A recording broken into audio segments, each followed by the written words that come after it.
Bom, e abrimos o nosso encontro falando sobre um companheiro para as tardes chuvosas, as viagens com os amigos ou aquelas rodadas intermináveis de pôquer, o baralho.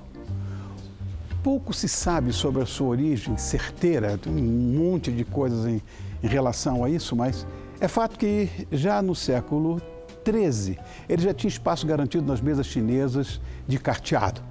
Bom, nós vamos saber muito mais sobre ele com a ajuda desse pesquisador e colecionador que se tornou sócio da The Playing Card Society, e vamos recebê-lo com muita alegria, até porque é professor de enologia. Olha que coisa boa para mim. Boa noite, José Luiz Pagliari, tá bom, querido? Obrigado por ter vindo. Boa noite, obrigado pelo convite. A gente podia falar de vinho uma hora dessa, né? Vamos falar de baralho, que, na verdade, José Luiz, o baralho, ele foi criado há muito tempo, a gente tem noção. Mas o que a gente pode falar em relação, vamos tentar especular em relação à origem das cartas? Bom, é importante dizer que definir exatamente que tipo de baralho que você está falando. Se são cartas de jogar ou é o baralho que a gente está acostumado a jogar. Você tem razão, os chineses jogavam já com cartas, eles inventaram o papel, ou pelo menos foram pioneiros do papel, o fabrico de papel, e eles introduziram o jogo de cartas, pelo que a gente sabe. Até na dinastia Tang, século X, pelo que se tem notícia. Mas são cartas totalmente diferentes do que a gente está acostumado. Esse aqui talvez seja o mais antigo de todos? Antigo desenho. Tá. Ele é baseado no jogo de dados. Sei. São 4 séries de 21 combinações. Sim. Que os dados geram. Não, tá ali. Ali. Isso. Tá. E então, esse jogo, as cartas chinesas geralmente são assim, compridas, finas. Tá. E eles são fabricados até hoje. Chamam cartas de dominó. Carta que parece mesmo, tem o... São pontos de dominó. Aqui é 1 e 1, 3 e 5, e assim por diante. Entendi. Tem aquela história que a gente ouve, nunca sabe se é verdade, né? que o Marco Polo trouxe para a Europa. Aí tem outros que dizem que ele surgiu no Egito, com isso os esoteristas falam muito, que surgiu no Egito como tarô, aí que atravessou o Mediterrâneo, de lá foi para... Tem tanta teoria, né? Mas essa da China é a mais conhecida. Então, o que elas vieram do Egito é a tese hoje em dia mais defendida, mas é de outro tipo de cartas.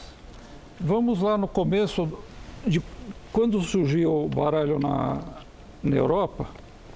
Que é o tal do baralho de Marseille, não? Não, ele é anterior ainda, no norte da Itália, são essas cartas de cima. Essas daqui são do século XIX, mas é o baralho veneziano que tem uma história bastante antiga. Ele tem o naipe de copas, paus, ouros e espadas. O ouros é moedas, a copa é a taça de vinho. A taça de vinho, tá. Essa aqui o que é? Espadas, são espadas curvas. Tá. Ele se assemelha muito ao baralho que era utilizado pelos mamelucos, que eram era uma classe que servia de segurança para os aristocratas do Egito e acabaram dominando, inclusive, o Egito no século XV. Tá. Bom, qual é a diferença do baralho chinês para os outros? Não é a mesma carta, não é a mesma... Sim, o baralho chinês... É esse aí, né? Sim, ele é baseado... Existem 3 tipos. Tem esse aqui de dominós, tem outro que tem 3 naipes, que são moedas, pilhas de moedas. É aquilo ali? Não. Aquele lá é indiano. Mas aí é muito posterior. Tá. Mas, enfim, ele não tem estrutura que tem o baralho europeu. O baralho europeu tem os sistemas de naipes bem definidos e tem as figuras. Uma é grande e outra é pequena, por quê? São europeus. Então, na realidade, esse aqui foi uma edição de luxo Ah, tá. do baralho mameluco. Tá. Acontece o seguinte, as edições populares eram realmente levadas até o extremo, eram consumidas pelos jogadores até acabar. As de luxo eram engavetadas, Sim, usadas guardado, eventualmente. tá. Essas cartas são cópias de cartas existentes no Museu Topkapi, em Istambul. Olha, lá em Istambul, tá? Agora, essa história dos naipes, eles também carregam uma simbologia, né? A que elas remetem, essas simbologias?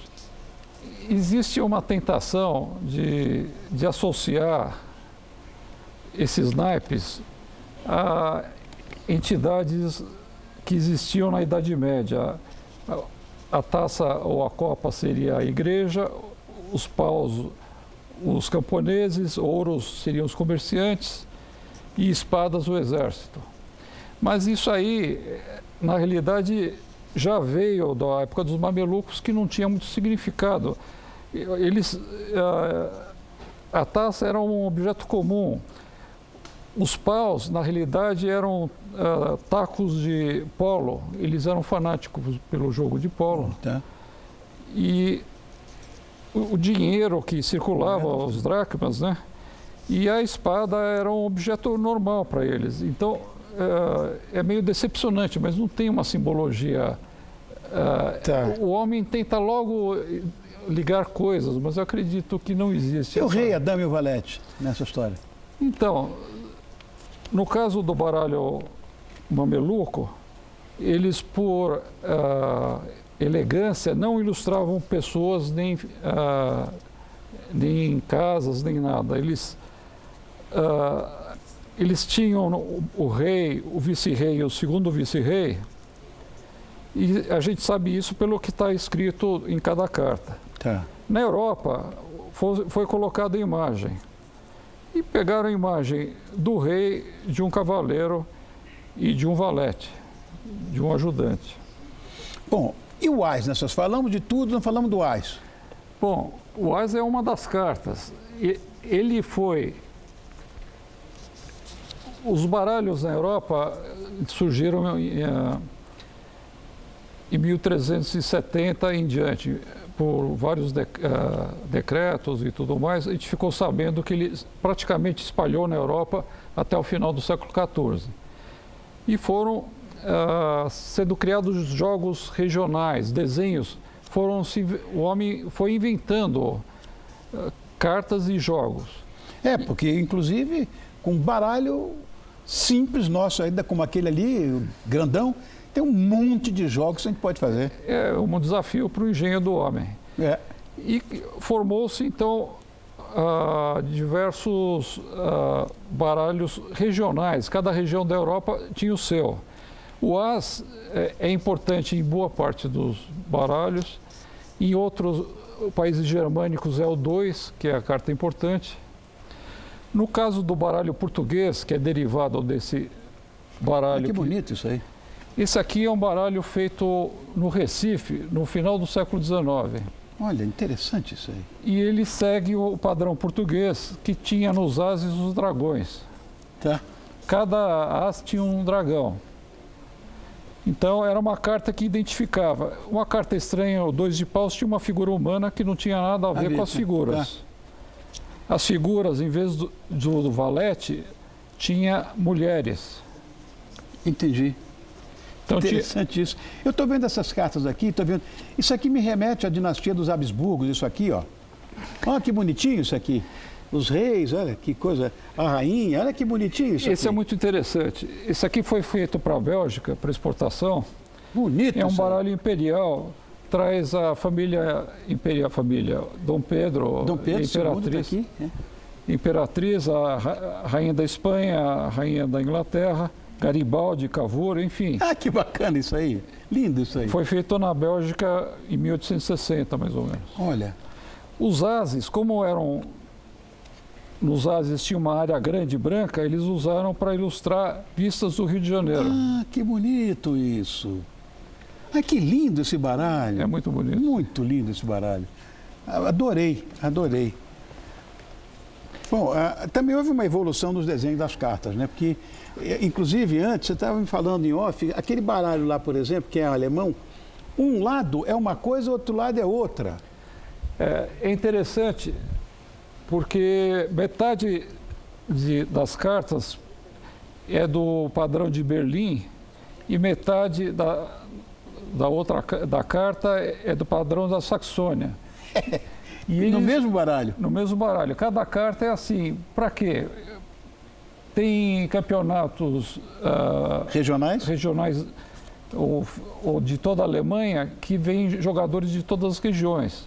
Então ele não fica, o jogador não estranha muito vendo uma carta que ele possa identificar. Entendi.